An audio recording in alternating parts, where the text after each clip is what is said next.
নমস্কাৰ। আজি অসম বিধানসভা নিৰ্বাচন ভোট গ্ৰহণ অনুষ্ঠিত হৈ আছে। আমি আজি উপস্থিত আছোঁ লাহৰিঘাট বিধানসভা সমষ্টিৰ অন্তৰ্গত পাৰ্লেগুৰি ভোট কেন্দ্ৰত। গতিকে ইয়াত আমি উপস্থিত হৈছোঁ। দেখিব পাৰিছোঁ যে ইয়াত যিহেতু ভোট গ্ৰহণ চলি আছে, ইয়াত সুন্দৰভাৱে মানুহৰ যথেষ্ট আগ্ৰহেৰে মানুহবোৰ লাহে লাহে আহি আছে আৰু ইয়াত ভোট প্ৰদান কৰি আছে নিজাববীয়াকৈ।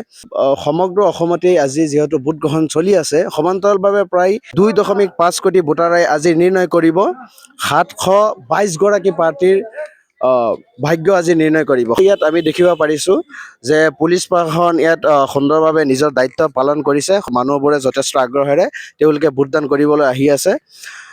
যিহেতু ইয়াত লাইনত উপস্থিত আছে কিছুসংখ্যক লোক। আপোনালোক যিহেতু যুৱ প্ৰজন্ম, বহুত উৎসাহেৰে যিহেতু আপোনালোক আহিছে ভোট প্ৰদান কৰিবলৈ, কি ক'ব? ভাল লাগিছে ন? এইটো ভাল লাগিছে। শান্তশিষ্টভাৱে ইয়াত যিহেতু ভিৰ বা একো নাই, ভাল লাগিছেনে? ভাল লাগিছে। ভোট প্ৰক্ৰিয়া হ'ল নিজৰ গণতান্ত্ৰিক অধিকাৰ, গতিকে সেই অধিকাৰ আপোনালোকে সাব্যস্ত কৰিবলৈ এই ৰাতিপুৱাৰ পৰা আপোনালোকে ইয়াত শাৰী পাতি আপোনালোকে ইয়াত উপস্থিত হৈছে। কি ক'ব এই বিষয়ে? কি ক'ম, ভালেই লাগিছে আৰু আমাৰ গণতন্ত্ৰৰ দিবই লাগিব, এইটো দিব নিজৰ অধিকাৰ এইটো। ভাল লাগিছে ন?